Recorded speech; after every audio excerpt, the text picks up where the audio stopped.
करोड़ों दर्शकों का मिल रहा साथ। एमपी की बात एमपी न्यूज के साथ। सत्यम शिवम सुंदरम। सियासत में ऐसा कम ही देखने को मिलता है कि जो जनता की सेवा करते हैं और सियासत को जन सेवा का लक्ष्य मानकर जब मैदान में उतरते हैं तो विपक्षी भी धराशायी हो जाते हैं। बिल्कुल ठीक समझे आप, हम बात कर रहे हैं इंदौर संसदीय सीट की चुनावी कहानी की, जहां पर भारतीय जनता पार्टी के दिग्गज नेता यानी कि शंकर भैया मैदान में थे, और जब स्वयं शंकर मैदान में होते हैं तो भला विपक्ष धराशायी क्यों ना होगा। कुछ ऐसा ही हुआ जब कांग्रेस के उम्मीदवार ने अपना पाला ही बदल लिया और अक्षय बम कांड भारतीय जनता पार्टी में समा गए। किस तरह से अब संसद की दहलीज पर एक रिकॉर्डधारी सांसद बनने वाले हैं। कुछ ही घंटों का वक्त बाकी है। हमारे साथ मौजूद है इंदौर के सम्मानित सांसद श्री शंकर लालवानी जी। आज उनके दिल की बात जानेंगे और चुनाव की पूरी कहानी वो आप तमाम दर्शकों के साथ साझा करेंगे। शंकर जी, आपका बहुत बहुत स्वागत है एमपी न्यूज के इस खास सेगमेंट में। धन्यवाद। चलिए, ये मुस्कान ही है जो इनकी सफलता का राज है, या कहा जाता है कि सफलता का जो मूल मंत्र है वो इसी सादगी और सौम्यता के साथ सियासत करते हैं। शायद यही वजह है कि भारतीय जनता पार्टी की ही क्यों ना हो और विपक्षियों के दिल को भी जीतने की कला रखते हैं। शंकर भैया, बातचीत की शुरुआत करूंगा। जब चुनाव धीरे धीरे गति पकड़ रहा था, हम देख रहे थे कि शंकर भैया आत्मविश्वास से लबरेज हैं, जनता के बीच जा रहे थे, वही सहज भाव से उपलब्ध थे और जनता के जुड़े जो मुद्दे हैं उसको लेकर चिंता भी उतनी ही थी। जनता से सरोकार रखने वाली राजनीति ने आज आपको दोबारा संसद में पहुंचाया है और एक बड़े वोटों के साथ, एक बड़े रिकॉर्ड के साथ अब संसद में आप कदम रखने वाले हैं। कैसा मन में पूरी भावना आ रही है और कैसे इस चुनावी अनुभव को इंदौर ही नहीं पूरे मध्य प्रदेश के साथ आप साझा करेंगे? देखिए, ये चुनाव जी भारतीय जनता पार्टी के नेतृत्व में हम लड़ते हैं जी, और मोदी जी की नीतियां, सरकार की नीतियां, पार्टी की आइडियोलॉजी, जी हमारे जो नेतृत्व है उनके मार्गदर्शन में और जी। कार्यकर्ताओं के अथक प्रयास से, मेहनत से, बिल्कुल, और सबसे ज्यादा हमारे इंदौर की देवतुल्य जनता के आशीर्वाद से ये चुनाव लड़ा है। जी और जिस चुनाव में ये बात सही है कि एक ऐसा बीच में कालखंड आया जिसमें एक वातावरण अलग प्रकार का बना, लेकिन जिस प्रकार पार्टी ने तय किया था, कि संगठन ने तय किया था बिल्कुल कि हमारे उम्मीदवार किस प्रकार चुनाव की रणनीति में जाएंगे, हम उसी रणनीति के अनुसार चले। बिल्कुल, प्रत्येक दिन उसी अनुसार जनसंपर्क किया। जनसंपर्क के पहले हमने कई बैठकें की जी जी और मुझे बताते खुशी है कि हमने इंदौर के सभी वार्डों की मीटिंग की, जी ग्रामीण में मंडल से मीटिंग की। तो प्रत्येक कार्यकर्ताओं से मिलना, बात करना और खास करके मोदी जी की नीतियों तक नीचे पहुंचाना, हमारे प्रदेश सरकार की, डॉक्टर मोहन यादव की सरकार की नीतियों तक पहुंचाना, ये डबल इंजन की सरकार के जो काम है वो नीचे तक पहुंचाने के लिए कार्यकर्ताओं की फौज खड़ी थी। बिल्कुल, और उसका ही परिणाम है कि सिर्फ शंकर लालवानी तो सिर्फ नाम था, हमारे यहाँ तो पार्टी संगठन चुनाव लड़ती है। बिल्कुल, और उसी का परिणाम है कि इतना अच्छा चुनाव रहा और सबने उसका साथ दिया। बिल्कुल। लेकिन हमने देखा है कि सिक्के के दो पहलू होते हैं, हेड और टेल, लेकिन इंदौर के चुनावी सीन में तो हेड ही हेड दिखाई दिया, टेल तो बिल्कुल गायब ही हो गई, एलिमिनेट कर दी आपने, उसको इरेज कर दिया। तो कैसा ही अनुभव रहा बिना कोई सामने विपक्ष के उम्मीदवार के? जब मैदान में आप होते हैं तो आत्मविश्वास, कॉन्फिडेंस डबल हो जाता है क्या? देखिए, हम तो शुरू से जिस प्रकार से चुनाव लड़ते थे उसी प्रकार से चुनाव लड़े। जी, हमने इस चुनाव प्रचार में, चुनाव की संगठन गतिविधियों में कोई ढीलपुल नहीं थी। चाहे सामने उम्मीदवार पहले था उस समय भी और जब नहीं था उस समय भी, जी हमने पूरी ईमानदारी के साथ संगठन के माध्यम से चुनाव लड़ा है। और मुझे पूरा विश्वास है कि इंदौर के कार्यकर्ताओं की मेहनत से और जनता के आशीर्वाद से इंदौर एक नया इतिहास बनाएगा। बिल्कुल। एक सीन हमने देखा एमपी न्यूज के कैमरे में भी, वो सीन कैद हुआ कि आप जब चुनाव प्रचार कर रहे थे तो आपके चेहरे पर जरा सी शिकन नहीं थी, किसी भी तरह का कोई तनाव नहीं था, कोई थकान नहीं थी, और जनता से ऐसा लगा कि आप वोट मांगने नहीं बल्कि उन्हें याद दिलाने जा रहे हैं कि आपने 5 सालों में इतना कुछ शहर को दिया है। तो वाकई में जनता से भी ऐसा ही फीडबैक आपको मिल रहा था, जनता से ऐसा ही रिस्पॉन्स और ऐसा ही प्यार शंकर लालवानी जी पर उमड़ रहा था क्या? देखिए, ये काम माननीय प्रधानमंत्री मोदी जी के नेतृत्व में हुआ है शहर में जी, और शहर में बहुत सारे काम हुए। कामों की अगर गिनती लगाए तो बहुत सारे इन पिछले वर्षों में काम हुए जी, और हमारी प्रदेश सरकार ने भी काम किए, नगर निगम ने भी काम किए, इंदौर विकास प्राधिकरण ने काम किए। तो ये जो विकास का जो मॉडल था वो जब जनता के बीच में हम जाते थे, मुझे पूर्व के चुनाव की भी ध्यान है और उसके पहले विधानसभा चुनाव में बहुत बार मैं प्रभारी भी रहा, बिल्कुल। पार्षद के चुनाव 3 बार लड़े। जी जी तो एक जब जाते थे तो लोगों में किसी न किसी बात को लेकर सामने बात आती थी कि ये काम बाकी, ये काम बाकी। जी जी ये महन जी पहला चुनाव था बिल्कुल। जिसमें लगातार 2 महीने से जब चुनाव प्रचार में जा रहे थे, मुश्किल से 5 या 6 बार किसी ने कुछ बात कही होगी कि आप जब सांसद बन जाओगे तो हमारा ये करवा देना या हमारे ये। तो ये एक बहुत बड़ी बात है कि जहाँ हजारों बातें आती थी 2-2 महीने में, क्योंकि हम लाखों लोगों से मिले। जी जी लाखों लोगों में हजारों बातें उस समय आती पहले, लेकिन हम गिनती के 4-5-10 लोगों ने कुछ बोला होगा और वो भी सुझाव किया आप जीतोगे तो हमारा ये काम करा देना। जी जी तो मुझे लगता है कि शहर में, शहरी क्षेत्रों, ग्रामीण क्षेत्रों बहुत सारे काम हुए, पर ये कोई अंत नहीं है। आगे और हम काम करेंगे, इंदौर को और आगे ले जाएंगे। यही आपकी इंदौर की जनता के प्रति पूंजी भी है, मुझे बिल्कुल बिल्कुल सही। मैं थोड़ा और आपके युवा काल की तरफ चलूं तो हमने पढ़ा, हमारी मीडिया टीम ने, एडिटोरियल टीम ने जब रिसर्च किया तो मुंबई में एक नौजवान लड़का शंकर लालवानी नौकरी करता था और पिता चूंकि जनसंघ की पृष्ठभूमि से, राष्ट्रीय स्वयंसेवक संघ की पृष्ठभूमि से आते थे, लिहाजा उन्हें इंदौर बुलाते हैं अपने बेटे को और कहते हैं कि तुम्हें अपने गृह वार्ड से चुनाव लड़ना है और अपने ही भाई के विरुद्ध आपको कॉर्पोरेटर का चुनाव लड़ा दिया जाता है। जरा उस पल को भी साझा कीजिए और बताइए कि शंकर भैया का जब दिल युवा था तो कैसे राजनीति में पहला कदम आपने रखा और अपने ही, जिसको कहना चाहिए, सगे भाई को चुनावी शिकस्त दी। तो पिता की कॉलर कितनी ऊंची हुई थी कि उनके निर्णय को आपने मिनी मुंबई में आकर के सिद्ध कर दिया, मुंबई से आकर। कैसे वो पूरा कहानी थोड़ी बताइए।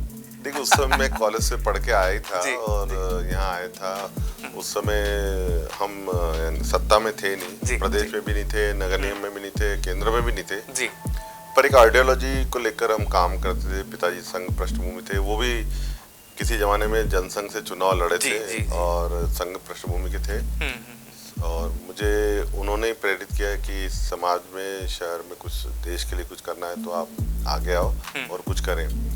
परिस्थितियां ऐसी बनी कि कांग्रेस को उम्मीदवार नहीं मिला और उस समय फ्री फॉर ऑल कर दिया था उन्होंने।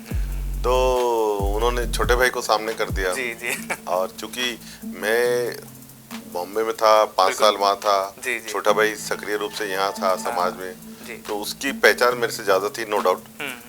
पर जिस क्षेत्र से मैं लड़ रहा था और जिस क्षेत्र में मतदाता थे और खास करके पिताजी की जो पृष्ठभूमि थी, उसका फायदा मिला और हमारे सभी बीजेपी के कार्यकर्ताओं ने काम किया और वो चुनाव ऐसा लग रहा था कि हम जीत नहीं पाएंगे, लेकिन भारतीय जनता पार्टी चुनाव जीती।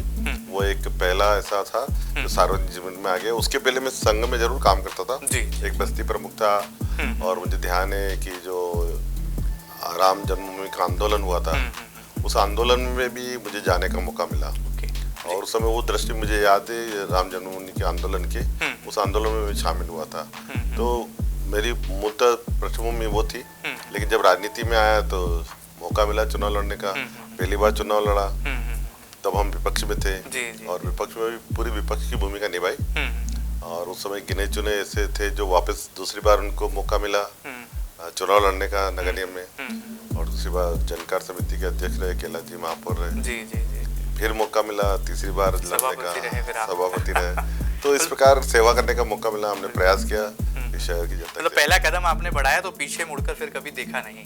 उसके बाद अब इंदौर विकास प्राधिकरण के लगातार अध्यक्ष रहे, फिर सांसद और अब दूसरी बार सांसद। कितना सीना गर्व से चौड़ा होता है और क्या लगता है वाकई में इस राजनीति में आकर जिस तरह से लगातार इंदौर की जनता से आपका एक जुड़ाव और लगाव है, आने वाले 5 सालों में दूसरी बार यानी कि डबल पावर के साथ जब आप संसद में जाने वाले हैं तो क्या इंदौर को बड़ा गिफ्ट देने वाले हैं?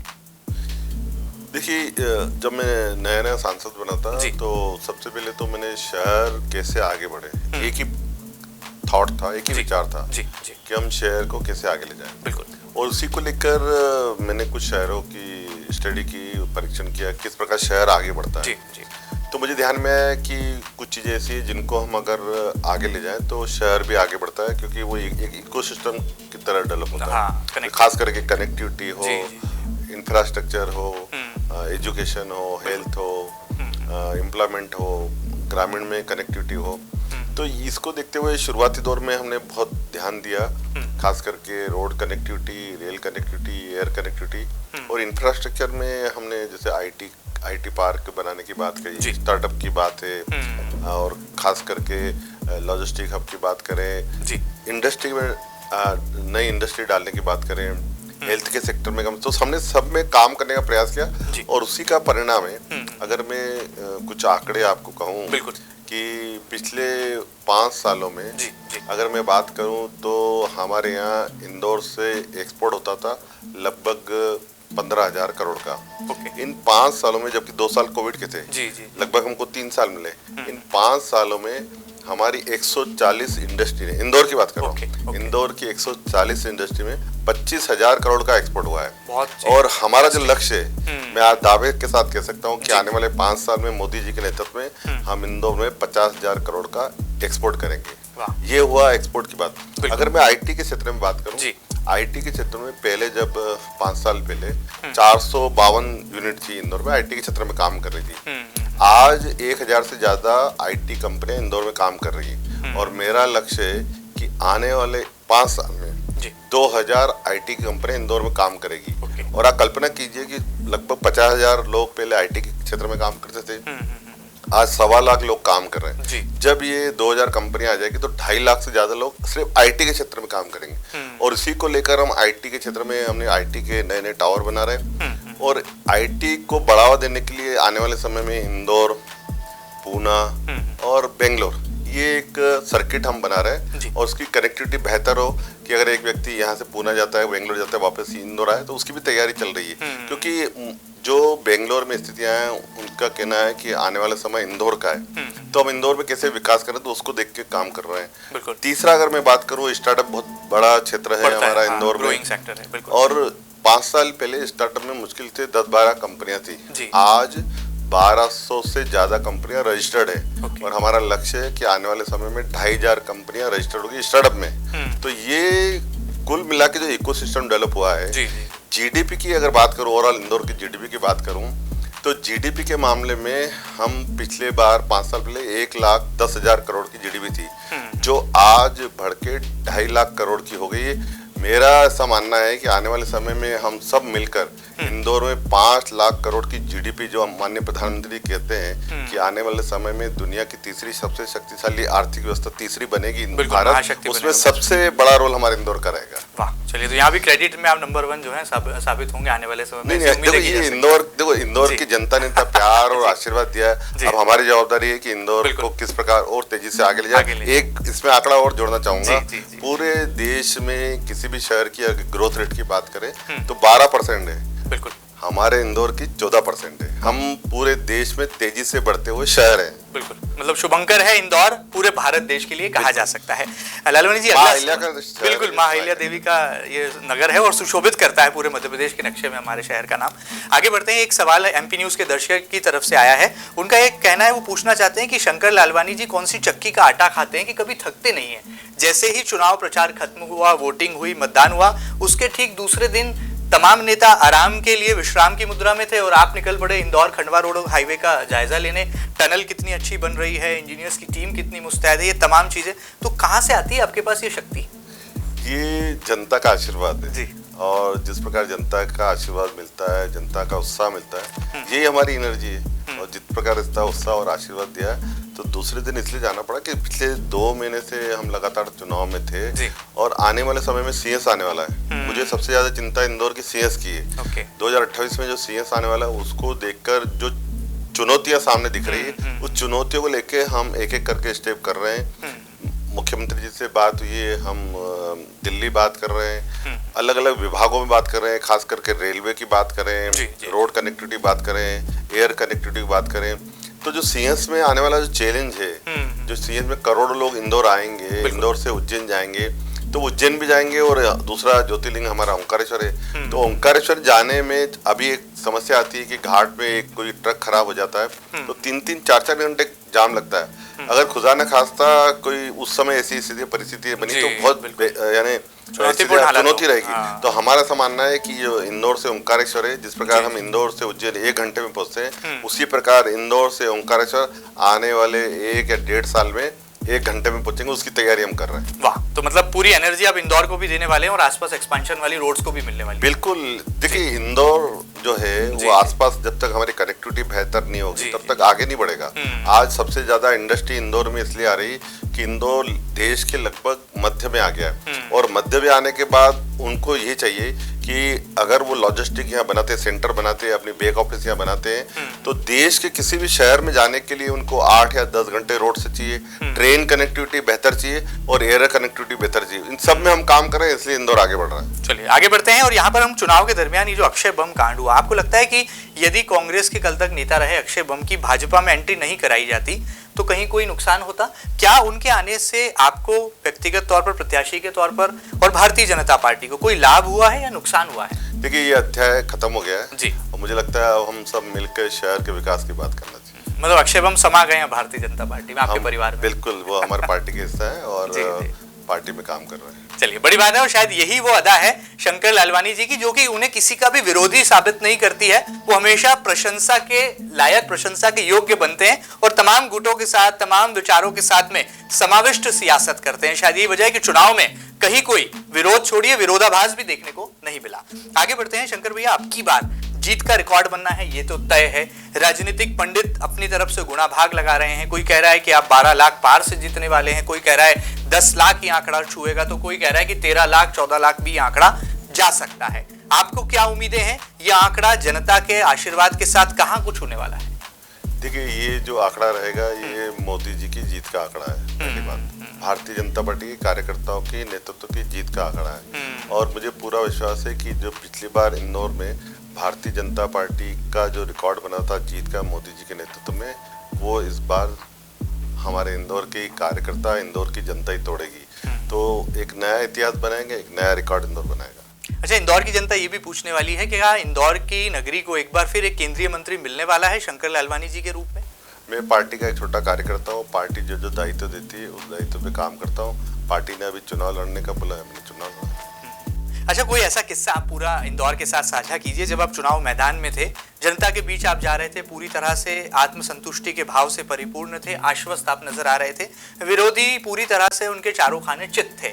कोई ऐसा किस्सा आपको लगा कि वाकई में ये जो चुनाव है इस बार बहुत सौभाग्यशाली चुनाव रहा है और इस बार जनता ने जो प्रेम लुटाया है, यानी कि हर बार हम देखते हैं राजनीतिक दल जनता के द्वार जाते हैं, ये पहला ऐसा चुनाव था जब जनता खुद आपके सामने खड़ी थी। कैसा अनुभव था? कोई किस्सा?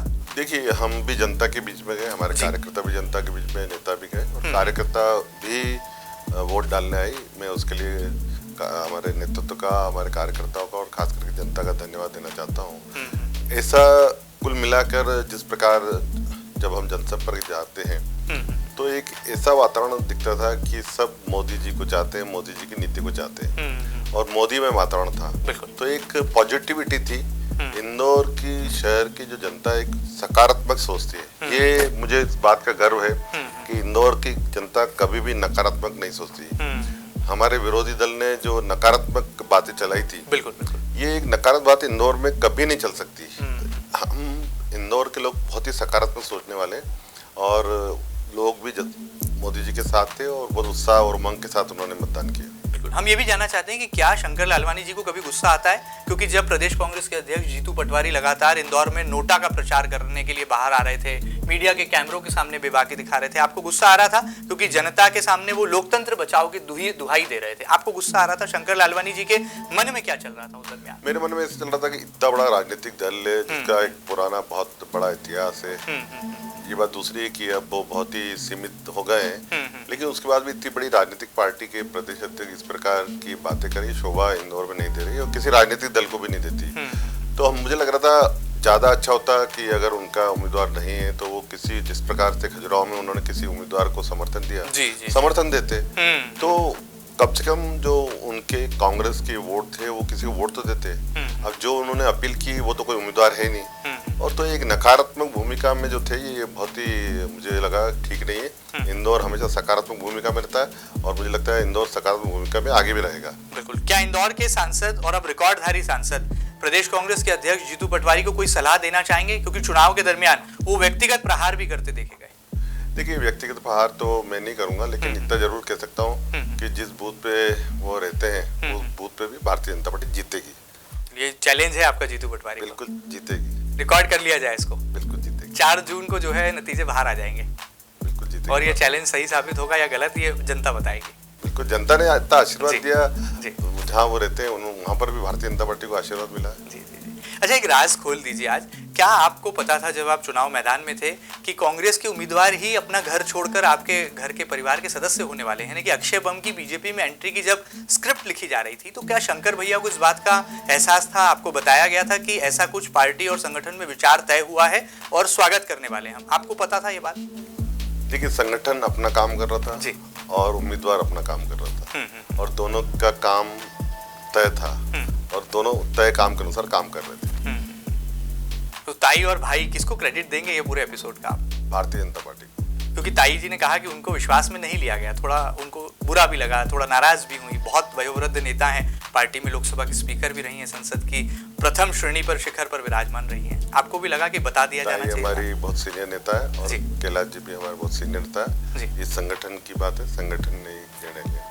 चलिए, बड़ी बात है। ये राजनीति की क्षय और मात में जरा भी नहीं पड़ते हैं, अपने काम से काम रखते हैं। शायद इसीलिए शंकर भैया अब दूसरी बार संसद में रिकॉर्ड कायम करके पहुंचने वाले हैं और इंदौर के डबल पावर सांसद यानी कि मेंबर ऑफ पार्लियामेंट कहलाने वाले हैं। एक सवाल जनता की तरफ से आया कि इंदौर में ट्रैफिक का टेंशन बहुत है और उम्मीदें सांसद शंकर लालवानी जी से बहुत है, क्योंकि आपका इंजीनियर माइंड है, आपने पढ़ाई इंजीनियरिंग की है, तो आपकी इंजीनियरिंग का लाभ इंदौर की जनता को दीजिए साहब। क्योंकि जो मेट्रो के काम हो रहे हैं वहां पर ट्रैफिक जाम हो रहा है, जहां पर आप फ्लाईओवर्स बना रहे हैं वहां पर ट्रैफिक जाम हो रहा है। कैसे आने वाले समय में इस चुनौती को भी एक एक्शन प्लान आप बना करके पूरा करने वाले हैं, साफ करने वाले हैं? पहले तो मैं बता दूं कि आजादी के बाद, आज तक के आजादी के बाद पहली बार इंदौर में एक साथ 21 फ्लाईओवर बन रहा है। बिल्कुल, शायद ये इतिहास में इंदौर में कभी नहीं रहा। जी, जी। तो 21 फ्लाईओवर बनना, मेट्रो का काम चलना, जी। आने वाले समय में और फ्लाईओवर बनना, तो ये जो पीरियड है हमारा, ये पीरियड हो सकता है कि हमें दुखदाई रहे, खास करके जहाँ जहाँ निर्माण कार्य हो रहे हैं, प्रसव पीड़ा दे रहा है, प्रसव मतलब पीड़ा। तो मुझे लगता है आने वाले 2-3 साल में ये सब जब काम पूरे हो जाएंगे तो हमारे ट्रैफिक की समस्या कुछ हद तक, मैं कह रहा हूँ पूरी नहीं हल होगी, ये मैं समझता हूँ कि कुछ हद तक, क्योंकि हमारे यहाँ समस्या ये है, हम कितने भी रोड चौड़े कर दे, ब्रिजेस बना दे, लेकिन जितनी जनसंख्या है उतने वाहन है। आज इंदौर में 25 लाख अगर वोटर है तो 25 लाख वाहन है, 28 लाख से ज्यादा हमारे पास रजिस्ट्रेशन है इंदौर में। तो वाहनों की संख्या जिस प्रकार से बढ़ रही, तो आने वाले समय में पब्लिक ट्रांसपोर्टेशन को कैसा बढ़ाना ताकि लोग अपने वाहन कम उपयोग लाएं, इस पर देख के हम कर रहे हैं। देख, एक ओवरऑल पिक्चर हमने आने वाले पिछले दिनों हम बैठे थे ट्रैफिक को लेकर, हमारी जो इसमें स्टेक होल्डर है, चाहे नगर निगम हो, आईडीओ, प्रदेश सरकार हो, ट्रैफिक पुलिस हो, सब हम बैठे थे। शॉर्ट टर्म, मीडियम टर्म और लॉन्ग टर्म के हमने अलग अलग प्रोजेक्ट बनाए हैं। तो मुझे लगता है कि उस प्रोजेक्ट पे सब अपने अपने हिसाब से काम कर रहे हैं, पर समय जरूर लगेगा। लेकिन मैं इतना जरूर कहूंगा कि आने वाली पीढ़ी को हम इंदौर के साथ देके जा रहे हैं, हम उस पे काम कर रहे हैं। माननीय प्रधानमंत्री जी जैसे कहते हैं 2047 का देश कैसा होगा उस पर वो प्लान कर रहे हैं, हम 2047 में इंदौर कैसा होगा उसके ऊपर प्लान कर रहे हैं, खास करके जीडीपी के ऊपर, ट्रैफिक के ऊपर। और उसी को लेके आपको ध्यान होगा कि पिछले वर्ष जब केंद्रीय मंत्रालय ने, शहरी विकास मंत्रालय ने एक यूरोपियन कंट्री के बेस्ट प्लानर की टीम यहाँ बड़े शहरों में सर्वे करने आई थी, 5 शहरों में। तो उस कमेटी में मैं भी था, तो मैंने कहा आप बड़े शहरों की समस्याओं के लिए आप अध्ययन कर रहे हैं, हमारा शहर भी 2 टायर सिटी है और आने वाले समय में इस समस्याओं को बिल्कुल फेस करेगा। तो क्यों ना एक हम 2 टायर सिटी का भी सर्वे करा रहे हैं। मुझे इस बात की खुशी है कि 5 दिन तक पूरी टीम इंदौर में रही, यूरोपियन कंट्री के मिस्टर पेट्रो आए थे उनके नेतृत्व में, और इंदौर में सभी स्टेक होल्डर से वो मिली और एक उन्होंने गाइडलाइन बनाई, या के मास्टर प्लान का ब्लूप्रिंट बनाया कि आने वाले 50 साल में इंदौर में क्या आवश्यकता है और किस प्रकार के हमें काम करना है। उसकी रिपोर्ट प्रदेश सरकार के पास भी है, केंद्र सरकार के पास भी है, और मुझे लगता है आने वाले समय में उस रिपोर्ट का आधार बनाकर हम शहर किस प्रकार से विकसित हो उस पर काम करेंगे। बिल्कुल। अच्छा, पहले कार्यकाल में हम बात करें तो इंदौर के सांसद शंकर लालवानी जी को एक उपनाम मिला केंद्रीय मंत्री नितिन गडकरी जी की तरफ से कि वो फ्लाईओवर मैन कहे जा रहे हैं पूरे देश के। दूसरे कार्यकाल में आप क्या कहलाना पसंद करेंगे और कौन सा उपनाम मिलेगा आपको? देखिए, ये तो समय बताएगा, लेकिन मैं प्रयास जरूर करूंगा कि इंदौर और तेजी से बढ़े, उसके लिए जो जो करना पड़े सब करेंगे। उपनाम के लिए नहीं कर रहा हूँ, मैं इंदौर के लिए कर रहा हूँ। सुपरमैन सांसद कहलाएंगे मतलब? मैं इंदौर के लिए कर रहा हूँ और इंदौर के लिए करूंगा। चलिए, थोड़ा मतदान के प्रतिशत पर जब हम आते हैं तो 61% मतदान हुआ है। सब नेताओं ने पसीना बहाया, महापौर पुष्यमित्र भार्गव हो, काबीना मंत्री कैलाश विजयवर्गीय हो, या काबीना मंत्री तुलसीराम सिलावट हो, या तमाम विधायक हो। कब आपको लगा कि सबसे ज्यादा इस विधानसभा में मेहनत की जरूरत है, जहां से मतदान के प्रतिशत को और बढ़ाया जा सकता है? कैसे इस पूरे काम को आपने आकलन के तौर पर इसका एक एनालिसिस भी बनाया मतदान प्रतिशत? देखिए, मतदान मुझे लगता है कि ऐसा लग रहा था, खास करके मीडिया में भी और बाकी लोगों में, कि मतदान कम होगा, 50% के आसपास होगा, कोई बोले 40% होगा। लेकिन जिस प्रकार हमारे कार्यकर्ताओं ने मेहनत की, हमारे संगठन के नेताओं ने, मंत्री जी, विधायकों ने, पार्षदों ने, संगठन ने, पार्टी ने और शीर्ष नेताओं ने जो मेहनत की, उसका परिणाम जनता निकल के आई। और जनता ये निकल के आई मोदी जी को वोट देने के लिए। और मुझे पूरा विश्वास है, हो सकता है विपक्षी दल न निकले हों, क्योंकि उन्होंने जो नकारात्मक एक प्रचार किया, तो वो नकारात्मक प्रचार के कारण जो कम वोटिंग हुआ है वो उनका हुआ है। मैं पूरे दावे के साथ कह सकता हूँ कि जो पिछली बार हमें जो वोट मिले थे, उस वोट से भारतीय जनता पार्टी को ज्यादा वोट इस बार मिलेंगे। बिल्कुल। और सांवेर उसमें अव्वल नजर आ रहा है मतदान के प्रतिशत के आंकड़ों में। उसके बाद देपालपुर की बारी आती है। तो आपको लगता है आपकी और मंत्री तुलसीराम सिलावट जी की जो पॉलिटिकल ट्यूनिंग है, उसका कमाल सांवेर की जनता ने भी अपनाया है? देखिए, वो घुल मिल गए दूध में शक्कर की तरह, तुलसीराम सिलावट जी, और बहुत ही उन्होंने पसीना बहा। हमारे सभी विधायकों ने, मंत्री ने, पार्टी ने बहुत मेहनत की। मैं एक भी ऐसे विधायक नहीं थे या मंत्री नहीं थे जिन्होंने मेहनत नहीं की, सब ने बहुत मेहनत की। अब जो मतदान 6.5-7% एवरेज अगर हम देखें पूरे देश में, तो एवरेज 10%, 7%, 8% कम सब जगह मतदान हुआ है पूरे देश में। अगर आप औसत निकालेंगे, हमारे यहाँ तो 7.5% कम हुआ है। तो इसका मतलब जो 7.5% जो कम हुआ है वो कांग्रेस का वोट नहीं निकला, हमारा वोट बिल्कुल निकला, और उन्होंने मोदी जी को और भारतीय जनता पार्टी को वोट दिया। अच्छा, आप क्या कहना चाहेंगे? इंदौर की जनता से बहुत प्यार भी उमड़ गया है आपके ऊपर, और आपके नाम पर मोहर यानी कि बटन दब चुका है, और अब कुछ ही घंटों में तस्वीर भी साफ हो जाएगी। क्या मन में भावनाएं चल रही हैं, और कैसे, जैसे कि आपने चुनाव प्रचार खत्म होते ही मोर्चा संभाल लिया, हेलमेट पहना और टनल को देखने इंदौर खंडवा रोड पर पहुंच गए, किस तरह से चुनाव नतीजों के ठीक बाद अगला 24 घंटा कैसे बीतेगा इंदौर के डबल पावर सांसद शंकर लालवानी जी का? देखिए, बहुत उत्साह है जनता में, अलग अलग आंकड़े जनता बता रही है, और ये मुझे लगता है कि एक इतिहास इंदौर बनाएगा। और इतिहास में जिस प्रकार हम स्वच्छता में नंबर 1 आए, जो उत्सव मनाते हैं, तो शहर की जनता के मन में बहुत उत्सव है, पार्टी के कार्यकर्ताओं में बहुत उत्सव है, पार्टी के नेतृत्व में बहुत उत्सव है, और ये उत्सव आने वाली 4 तारीख को दिखेगा। अच्छा, आप मिस्टर कूल भी कहे जाते हैं, कभी गुस्सा नहीं होते, कभी बिफरते नहीं, कभी आक्रोश नहीं जताते, ठंडे दिमाग से हर काम करते हैं और नतीजा पर भरोसा करते हैं। राजनीति में ये अंदाज जनता को भी भाता है, आपको लगता है आपकी पार्टी को भी भाता है? शायद यही वजह है कि लगातार ताई भाई तमाम गुटों के बीच में समन्वय बनाकर शंकर भैया रिकॉर्ड बना गए। देखिए, मैं एक छोटा सा कार्यकर्ता हूँ, मैं तो रिकॉर्ड नहीं बनाता हूँ, रिकॉर्ड बनाती है जनता, रिकॉर्ड बनाती कार्यकर्ता, रिकॉर्ड बनाते हमारा नेतृत्व। आने वाले समय में क्या वो पहला ऐसा ड्रीम होगा शंकर लालवानी जी का इंदौर की जनता के लिए, जिसे वो साकार करके आने वाले 365 दिनों में दिखाएंगे? देखिए, 2 चीजें हैं इंदौर में बहुत ही महत्वपूर्ण है, जिसको लेके बहुत ही गंभीरता से हम काम करेंगे। एक तो जो आपने विषय निकाला ट्रैफिक का, बिल्कुल, और दूसरा आने वाले 10-20 सालों में जिस प्रकार से हमारी पॉपुलेशन, जनसंख्या बढ़ रही है, उसको लेके जो हमारा पानी, मुझे लगता है आने वाले 10-20 साल में जो पानी की समस्या हमने देखा कुछ शहरों में, बड़े शहरों में जो विकसित हो रहे थे, लेकिन पानी के कारण वो कहीं उनकी विकास रुक गया है। इंदौर का विकास नहीं रुके तो आने वाले समय में जो नर्मदा का 4था चरण है, उसको लेकर हमने केंद्र से स्वीकृति ली है। आने वाले समय पानी की समस्या न रहे इंदौर में, उसको लेके हम प्लान बना रहे हैं। ट्रैफिक और पानी ये 2 मूलभूत समस्या बातें रहेगी। उसके अलावा तो पूरा हेल्थ है, एजुकेशन है, IT है, स्टार्टअप है, इंडस्ट्री है, सब में हम लगातार काम करेंगे। एक सवाल और है, मास्टर प्लान का एग्जीक्यूशन कराना भी एक बड़ा चैलेंज है। इस कार्यकाल में आप उसको सही तरीके से एग्जीक्यूट करा पाएंगे? दूसरी एक लगातार मांग है कि मेट्रोपॉलिटन सिटी बना दिया जाए इंदौर को, क्योंकि अब महानगर की शक्ल ले रहा है। तो वाकई में लगता है इसकी दरकार है? इन 5 सालों में ये चुनौती पार हो सकती है? कोई आइडिया आपके पास? देखिए, ये हमारा इंदौर का भी सौभाग्य है कि इस विभाग के मंत्री माननीय कैलाश विजयवर्गीय जी हैं, और वो इंदौर की एक नस को पहचानते हैं। हम सब मिलके बेहतर से बेहतर कैसे मास्टर प्लान हो सकता है, शहर जिसमें आगे बढ़े, और खास करके जो हमारे सैटेलाइट टाउन है और उज्जैन है, देवास है, मऊ है, पीतमपुर, इन सबको कोऑर्डिनेट करके मास्टर प्लान बनाएंगे, ताकि आने वाले जो 20-25 साल में जो बातें आने वाली है उसका कोऑर्डिनेशन उसमें हो, उसकी समस्या ना हो, उसको देख के ही मास्टर प्लान बनाएंगे। और हम सब एक बेसिक डाटा आ गया है, उस बेसिक डाटा के ऊपर काम चल रहा है। मुझे लगता है कि अच्छे से अच्छा मास्टर प्लान आने वाले समय में हमको मिलेगा। इंदौर नगर निगम का कितना सहयोग आप लेने वाले हैं 5 सालों में, क्योंकि महापौर पुष्पमित्र भार्गव हैं, लेकिन इन दिनों एक घोटाले के कारण इंदौर नगर निगम की छवि भी बड़ी धूमिल हो रही है। आपको लगता है इन भ्रष्टाचार पर भी एक पावर ब्रेक लगा पाएंगे सांसद शंकर लालवानी? देखिए, पुष्पमित्र भार्गव जी बहुत सुलझे हुए और समझदार महापौर है और बहुत गंभीरता से हर चीज को समझते हैं जी। और मुझे लगता है कि ये जो अभी जो वर्तमान समय आया उस समय को भी उसकी जांच करके दोषियों को दंडित करके आगे ऐसा नहीं हो उसके लिए वो पूरी व्यवस्था कर रहे हैं। तो मुझे लगता है जो गलतियां पूर्व में हुई है उसको अनुभव का लाभ लेते हुए सुधार कैसे हो सकता है उसकी वो तैयारी कर रहे हैं।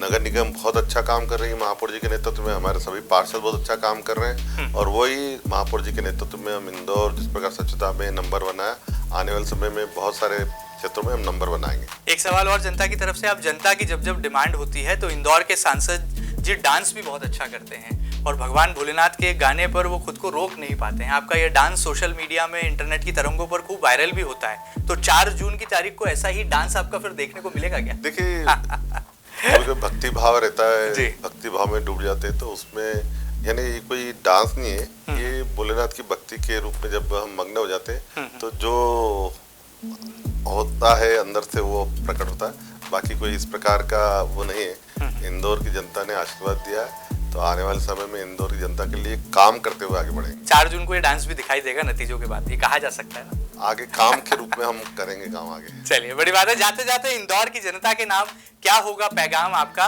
Shankar Lalwani ji double power member of parliament बनने के बाद इंदौर की जनता से कैसे अपने दिल की बात को साझा करेंगे, शेयर करेंगे? सबसे पहले तो मैं इंदौर की जनता को धन्यवाद दूंगा कि इतना अच्छा मतदान हुआ है और ये मतदान एक सकारात्मक रूप से हुआ है। नकारात्मक रूप से जो बात आई थी उसको सकारात्मक रूप में परिवर्तित किया, तो इसके लिए सभी जनता को धन्यवाद, कार्यकर्ताओं को, नेतृत्व को, और हम पूरी ऊर्जा के साथ हम सब मिलके इंदौर को आगे ले जाएंगे और उसमें आपका आशीर्वाद आगे भी लगेगा, यही निवेदन है। चलिए, चेहरे पर सादगी है, सरलता है, सौम्यता है और सदैव उपलब्ध रहने वाले जनप्रतिनिधियों की श्रेणी में सबसे आगे खड़े हैं शंकर लालवानी। और अब रिकॉर्ड बनाने के बाद संसद की दहलीज पर जाने से पहले इंदौर की जनता के नाम अपने संकल्पों को भी गिनाते हैं और आने वाले 5 सालों में किन किन चुनौतियों को पार करेंगे ये वादा और इरादा भी जनता के सामने अभिव्यक्त करते हैं। उम्मीद की जा सकती है कि मेट्रो की रफ्तार भी तेज होगी, एयर कनेक्टिविटी में भी इंदौर नंबर 1 बनेगा और स्वच्छता के बाद विकास के मामले में भी इंदौर को आइडियल और मॉडल सिटी बना पाएंगे इंदौर के सांसद शंकर लालवानी, क्योंकि नंबर 1 रहना यहाँ के लोगों की आदत है और यहाँ की जनता की तासीर भी है, जिसे पूरा करके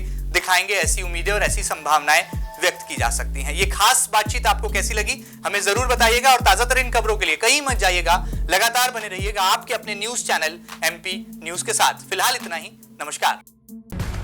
करोड़ों दर्शकों का मिल रहा साथ, एमपी की बात एमपी न्यूज के साथ।